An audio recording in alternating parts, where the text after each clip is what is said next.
It was 2:47 a.m. when the knock came. Dean Martin was sitting in his dressing room at the Golden Nugget, still wearing his tuxedo, a glass of untouched scotch on the table in front of him. He'd finished his show 2 hours ago. He was tired. More than tired. He was hollowed out. The knock came again, harder this time. "Come in," Dean said, not bothering to turn around. The door opened and Tommy Marcelli walked in. Tommy was the casino manager, a thick-necked man in an expensive suit who'd worked for the casino's real owners for 20 years. He wasn't smiling. "Dean, we got a situation." Dean took a sip of his scotch. Finally. "What kind of situation, Tommy?" "There's a gentleman upstairs in the Palazzo suite. He'd like you to come up and sing a few songs for his wife. Private performance, just the two of them." Dean set down his glass. "It's almost 3 in the morning. "I know what time it is." "I just did 2 shows, Tommy. I'm done for the night." Tommy's jaw tightened.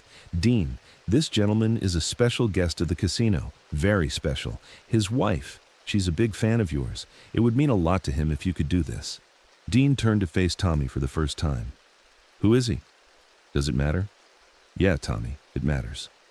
Tommy hesitated. Then he said quietly, "Salvatore Genovese." The name hung in the air like smoke.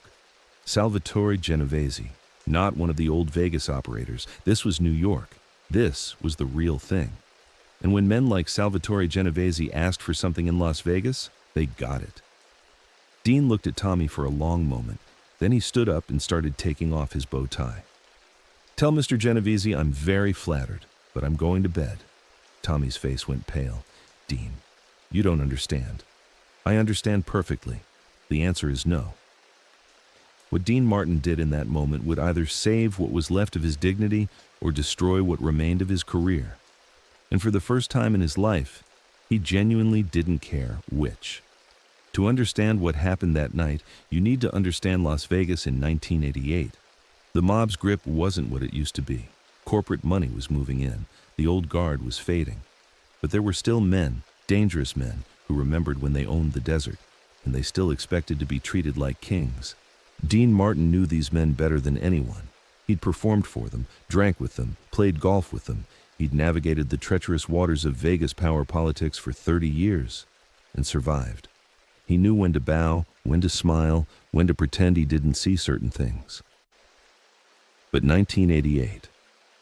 Dean Martin was not the same man who'd charmed his way through the Rat Pack years.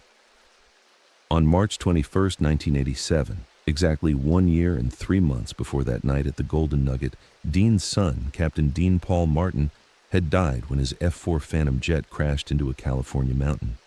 Dean hadn't been the same since. The light in his eyes was gone. The easy charm had curdled into something darker. He still performed because the contracts were signed, because he needed something to do, because sitting alone in his house in Beverly Hills was unbearable. But the act was getting harder to maintain. He'd walk on stage, sing the songs, tell a few jokes. But everyone could tell.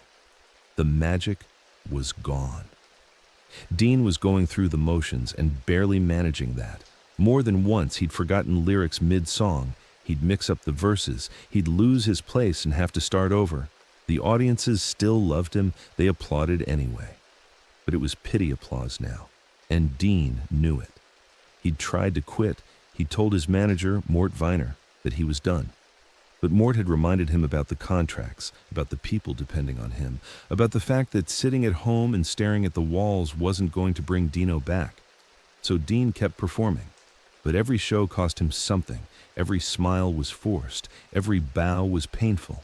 And when some casino boss came knocking on his door at 3 in the morning asking him to perform like a trained SEAL, something inside Dean Martin finally broke. The fallout was immediate. The next morning, Dean's phone started ringing at 6 a.m. It was Mort Viner, his manager, and he sounded panicked. "Dean, what the hell did you do last night?" Dean was still in bed, groggy and confused. "What are you talking about?" "Tommy Marcelli just called me. He said you refused to sing for Sal Genovese's wife. Please tell me that's not true." Dean sat up in bed. "It's true. The guy wanted me to come upstairs at 3 in the morning. I was exhausted, Mort. I said no." There was a long silence on the other end of the line. Then Mort said very quietly, Do you have any idea who Salvatore Genovese is? Yeah, I know who he is. Then you know you can't just say no to him. I can, and I did. Jesus Christ, Dean. Mort's voice was shaking now. Do you want to end up like... He stopped himself. Like what, Mort? Say it. Like someone who doesn't perform in Vegas anymore. Dean laughed, but there was no humor in it. Maybe that wouldn't be so bad. Dean, listen to me. You need to call Tommy Marcelli right now. You need to apologize. Tell him you weren't feeling well. Tell him whatever you want, but you need to make this right. I'm not apologizing. Dean. I'm not some goddamn jukebox, Mort. I'm not going to jump every time some mobster snaps his fingers. I'm done with that. You're not done with anything until they say you're done. Dean, please, just make the call. But Dean hung up. By noon, the first cancellation came through. The Desert Inn, where Dean was scheduled to perform the following month, called to say there'd been a scheduling conflict. The show was canceled. No explanation, no apology. By 3 p.m., the Golden Nugget called. The remaining 4 shows on Dean's current contract were canceled. Creative differences, they said.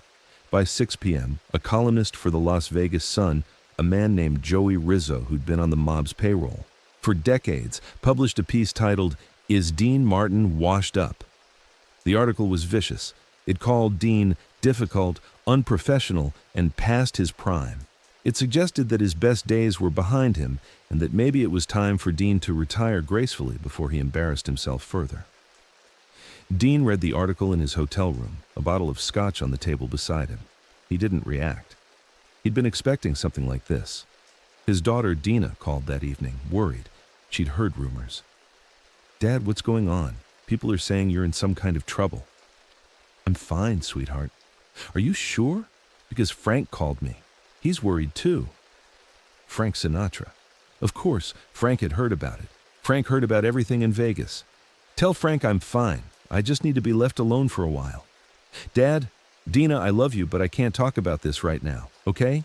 She reluctantly agreed and hung up. Dean poured another drink and stared out the window at the neon lights of Las Vegas, the city that had made him a legend, the city that was now trying to destroy him. The next day, Dean tried to check out of the Golden Nugget. He wanted to go home to Beverly Hills, away from Vegas, away from all of it. But when he went to the front desk, the clerk gave him an apologetic smile. "I'm sorry, Mr. Martin, but there's been an issue with your room charges. We're going to need you to settle your account before you check out." Dean frowned. "I always settle my accounts. What's the problem?" The clerk pulled up the bill on her computer. "It says here you have outstanding charges totaling $47,000. $47,000 for 3 nights? It appears there were some incidentals and..." The clerk looked uncomfortable. "Sir, I'm just reading what's in the system." Dean understood immediately. They were holding him hostage. The charges were fake, a way to keep him in Vegas, to keep the pressure on. He pulled out his wallet and threw down a credit card. "Charge it." "I'm sorry, Mr. Martin, but this card was declined." Dean tried another card. Also declined. He tried a third. Same result. The casino had made some calls. His credit cards had been frozen. Dean stood at the counter, feeling the eyes of everyone in the lobby on him. The king of cool, unable to pay his hotel bill. "I'll have my manager wire the money," Dean said quietly. "Of course, Mr. Martin. We'll hold your luggage until then." Dean walked out of the lobby without his bags, without his clothes, without anything. He felt like a man in a prison of his own making. He called Mort from a payphone. "They froze my cards." "I know." Mort sounded defeated. "Dean, this is getting serious. You need to fix this." "How do I fix it?" "Call Tommy Marcelli. Apologize. Tell them you'll sing for Genovese's wife whenever they want. Beg if you have to." "I'm not begging anybody." "Then you're going to have a very short retirement." Dean hung up and stood in the heat of the Vegas afternoon, the sun beating down on him, his tuxedo from the night before still on because he had no other clothes. He felt 100 years old. That evening, Dean went to Piero's, an Italian restaurant where he'd been eating for years. The maitre d', a man named Angelo, who'd always greeted Dean like family, looked nervous when he walked in. "Mr. Martin, I'm so sorry, but we're fully booked tonight." Dean looked around the restaurant. There were at least 10 empty tables. "Angelo, it's me, Dean. You know me." "I know, Mr. Martin, and I'm very sorry, but..." Just say it, Angelo, you got a call, didn't you? Angelo looked down at his reservation book, unable to meet Dean's eyes. I have a family, Mr. Martin. I have 3 kids. I understand. Dean turned and walked out. He wasn't angry at Angelo. Angelo was just trying to survive, same as everyone else. He went to a diner instead, a place called the Starlight, where nobody knew him and nobody cared. He sat in a booth in the back and ordered coffee and a sandwich he didn't eat. He just sat there, staring at the table, trying to figure out how his life had come to this. The warning came on the 3rd night. Dean was walking to his car in the parking garage beneath the Golden Nugget when he heard footsteps behind him. He turned and saw 2 men in dark suits approaching. They weren't casino security. They were something else. Mr. Martin, one of them said. His voice was polite but cold. We'd like to talk to you for a minute. Dean's heart started pounding, but he kept his voice steady. About what? About your situation. I don't have a situation. The man smiled, but it didn't reach his eyes. See, that's where you're wrong. You do have a situation. You refused a request from Mr. Genovese. That's a problem. I was tired. It was 3 a.m. Mr. Genovese doesn't care what time it was. His wife wanted to hear you sing. You embarrassed him in front of his wife. Do you understand how that looks? Dean felt his hands shaking. He shoved them in his pockets. I didn't mean to embarrass anyone. I just wanted to go to bed. The second man, who hadn't spoken yet, took a step closer. Mr. Martin, we're here to give you some advice. You need to make this right. You need to call Mr. Genovese and apologize. And if I don't? The first man shrugged. Then your problems are going to get a lot worse. Canceled shows are one thing, but there are other ways to send a message. Dean felt a cold sweat break out on his forehead. He'd heard the stories. He knew what these men were capable of. Are you threatening me? We're advising you. There's a difference. The 2 men turned and walked away, their footsteps echoing in the concrete garage. Dean stood there for a long time, his heart racing, his hands still shaking. He got in his car and sat in the driver's seat, staring at the steering wheel. He could call Genovese. He could apologize. He could sing for the man's wife and make all of this go away. But something in him, some stubborn, broken part of him, refused to bend. He'd lost his son. He had lost his joy. He had lost almost everything that mattered. The only thing he had left was his dignity, and he'd be damned if he was going to surrender that too. Frank Sinatra showed up at Dean's hotel room the next morning. Dean opened the door to find Frank standing there in a golf shirt and slacks, his face serious. You gonna let me in, or are we doing this in the hallway? Dean stepped aside and Frank walked in. He looked around the room, taking in the empty scotch bottles, the drawn curtains, the unmade bed. Jesus, Dean, this is what you're doing. What do you want, Frank? Frank turned to face him. I heard about what happened with Sal Genovese. Of course you did. Dean, you gotta fix this. These guys, they're not messing around. I know what they are, Frank. I grew up around guys like this, remember? Steubenville, Ohio. I've been dealing with tough guys my whole life. This isn't Steubenville. This is Sal Genovese. The man has killed people, Dean, with his own hands. You can't just blow him off. Dean sat down on the edge of the bed. What do you want me to do, Frank? Crawl on my belly and beg for forgiveness? Sing for his wife like a trained monkey? I'm not doing it. Frank's voice softened. I know you're hurting, pal. I know Dino's death hit you hard, but this isn't the way to deal with it. Don't, Dean said sharply. Don't talk about Dino. Someone has to, because you're throwing your life away over nothing, over a goddamn midnight performance. Is your pride really worth dying for? Dean looked up at Frank, and for the first time, there were tears in his eyes. It's not about pride, Frank. It's about the fact that I can't do it anymore. I can't pretend to be happy. I can't smile and bow and perform on command like everything's fine when my son is dead. I just can't. Frank sat down next to him. Then stop performing. Retire. But do it the right way. Don't let these bastards run you out of town. Make peace with Genovese, finish your contracts, and then walk away with your head up. And if I don't want to make peace with him? Frank was quiet for a long moment. Then he said, Then you better leave Vegas tonight and never come back. Dean didn't leave. He couldn't. Something in him needed to see this through, no matter how it ended. On the 4th day, a messenger delivered an envelope to Dean's hotel room. Inside was a single piece of paper with an address and a time, 8 p.m. that evening. Dean knew what it was. A meeting. The final reckoning.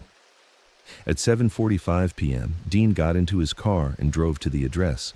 It was a private residence in the hills above Vegas, a sprawling mid-century modern house with a view of the entire city. Armed security met him at the gate and escorted him inside. Salvatore Genovese was sitting in a leather chair in his living room, a glass of wine in his hand. He was in his 60s, silver-haired, with the calm, measured bearing of a man who'd lived through 1,000 confrontations and won them all. "Mr. Martin," Genovese said, "thank you for coming." Dean stood in the doorway, his hands in his pockets. "Didn't feel like I had much choice." Genovese smiled slightly. "We always have choices. Please sit." Dean sat down on the couch across from him. The room was silent except for the ticking of an expensive clock on the mantel. "I understand you're upset with me," Dean said finally. "Upset?" Genovese swirled his wine. "That's a gentle word for it. My wife asked for something very simple, a few songs, and you refused her. Do you know how that made her feel?" "I imagine it didn't feel good." "She cried, Mr. Martin. My wife cried because Dean Martin, the king of cool, told her no." Dean felt a knot in his stomach. "I didn't mean to hurt her feelings. I was just—" "You were tired, I know. Tommy told me." Genovese set down his wine glass. "Do you think I give a damn if you were tired? Do you think that matters to me?" "No, sir." Genovese stood up and walked to the window, looking out at the lights of Vegas. "My wife, Loretta, she grew up in the Bronx, tough neighborhood. Her father worked in a factory. She didn't have much, but she loved music. She loved singers like you. When she was a girl, she'd listen to your records and dream about a different life." Dean didn't say anything. "I gave her that life," Genovese continued. "I gave her everything, cars, houses, jewelry, whatever she wanted. But the one thing she wanted most, the one thing I couldn't buy her, was to meet Dean Martin, to hear him sing in person. Just for her." Genovese turned to face Dean. "And when I finally arranged it, when I finally got you in the same building, you said no. Do you understand how that made me look? In front of my wife?" Dean met his eyes. "I understand." "Do you? Because from where I'm sitting, it looks like you humiliated me. I didn't mean to, but you did." Genovese walked closer. "Now, I could make you disappear, Mr. Martin. I could make sure you never sing another note in this town, or any town. I could destroy you so completely that people would forget you ever existed."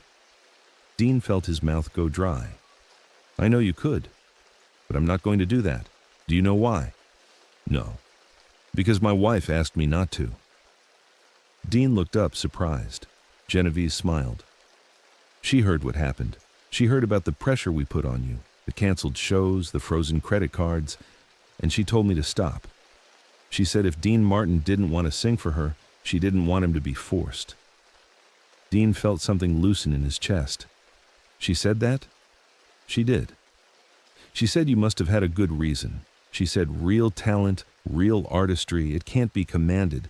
It has to be given freely." Genovese sat back down. "My wife is a better person than I am, Mr. Martin. She sounds like a remarkable woman." "She is." Genovese picked up his wine again. "So here's what's going to happen. Your shows are going to be reinstated. Your credit cards are going to be unfrozen. The word will go out that Dean Martin is to be left alone. No more pressure, no more threats." Dean felt tears welling up in his eyes. "Thank you. But," Genovese held up a finger, "there's one condition." "What is it?" "When you're ready, when you feel like yourself again, you'll sing for my wife. Not because I'm making you, not because you're afraid, but because you want to. A gift. From one human being to another." Dean looked at Salvatore Genovese, this dangerous man who'd killed with his own hands, who'd terrorized a city, and he saw something unexpected. Love. The man loved his wife, and that love had saved Dean's life. "I promise," Dean said quietly. "When I'm ready, I'll sing for her." Genovese extended his hand. Dean shook it. Dean Martin never did get ready. He never returned to performing at the level he once had. The grief over his son's death was too heavy, the weight too crushing. He did a handful of shows over the next few years, but they were sad, diminished echoes of his former glory. But on December 15, 1990, Dean Martin called Salvatore Genovese. "I'm ready," Dean said.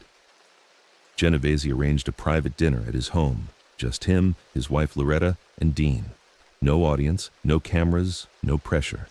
Dean sang 6 songs that night. He sang "That's Amore" and "Memories Are Made of This" and "Everybody Loves Somebody." His voice was raspy, worn by age and cigarettes and grief. But it was still Dean Martin's voice. When he finished, Loretta Genovese was crying. She stood up and hugged him, this woman he'd never met, and she whispered in his ear, "Thank you.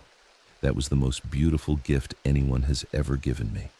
Sal Genovese walked Dean to the door at the end of the night. He shook his hand and said, "You're a man of your word, Dean Martin. That's rare these days." Dean smiled, that old crooked smile. "So are you, Sal, so are you." Dean Martin died on Christmas morning, 1995. He was 78 years old. His obituary mentioned his movies, his music, his legendary cool. It mentioned the Rat Pack and his friendship with Frank Sinatra, but it didn't mention the night he refused to sing for a mobster's wife or the quiet dinner where he finally did. Those stories stayed in Vegas where they belonged, remembered by the few people who were there. Sometimes courage isn't about standing your ground forever. Sometimes it's about knowing when to stand and when to bend. Dean Martin stood when it mattered, when his dignity was on the line, when he was too broken to pretend anymore. And when he was ready, when it came from his heart, he gave what he'd refused to give under threat, not because he was forced to, but because he chose to. That's what made Dean Martin a legend. Not his talent, not his charm, but his refusal to let anyone, no matter how powerful or dangerous, turn him into something he wasn't. He was Dean Martin. And on his own terms, he always would be.